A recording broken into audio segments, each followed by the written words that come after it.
अस्सलाम वालेकुम नाज़रीन, धरती टीवी न्यूज़ में वली कार यहाँ मारवी थईं हेडलाइन सवानी अवां के आगे कंदासीं।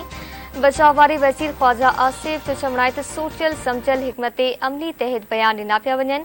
पहिरियां इदारनि खिलाफ़ बयान ऐं पोइ रद्द अमल ॾिसी वज़ाहत कनि था। BRT जी इंक्वायरी दफ़न कराए छॾी, छा उहो मेरिट आहे? ख्वाजा आसिफ चयो त इमरान ख़ान ॼाणी माणी शक ऐं शुबा पैदा करे रहियो आहे। करप्शन जी जांच हले पई, इमरान ख़ान बेतमादी रिथ ज़रिए हटियो। नाड़े वारे वफ़ाक़ी वज़ीर मिफ्ता इस्माइल चयो आहे त छा उस्मान बुज़दार ऐं महमूद ख़ान मेरिट ते हुआ? छा फराह ख़ान मेरिट ते बदिलियूं ऐं मुक़ररियूं कंदी हुई? मिफ्ता इस्माइल चयो त छा एजेंसियुनि इमरान ख़ान खे बदिलियुनि ऐं मुक़ररनि में करप्शन जो न ॿुधायो? इमरान ख़ान ॿुधाए त पार्टी फंड्स जो ज़ाती इस्तेमालु थियो या न।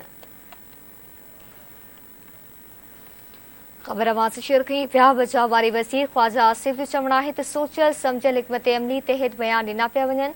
पहिरियां इदारनि खिलाफ़ बयान ऐं पोइ रद्द अमल ॾिसी वज़ाहत कनि था। BRT जी इंक्वायरी दफ़न कराए छॾी, छा उहो मेरिट आहे? ख्वाजा आसिफ चयो त इमरान ख़ान ॼाणी वाणी शक ऐं शुबा पैदा करे रहियो आहे। करप्शन जी जांच हले पई, इमरान ख़ान बेतमादी रिथ ज़रिए हटियो। नाड़े वारे वफ़ाक़ी वज़ीर मिफ्ता इस्माइल जो चवणु आहे त छा उस्मान बुज़दार ऐं महमूद ख़ान मेरिट ते हुआ? छा फराह ख़ान मेरिट ते बदिलियूं ऐं मुक़ररियूं कंदी हुई?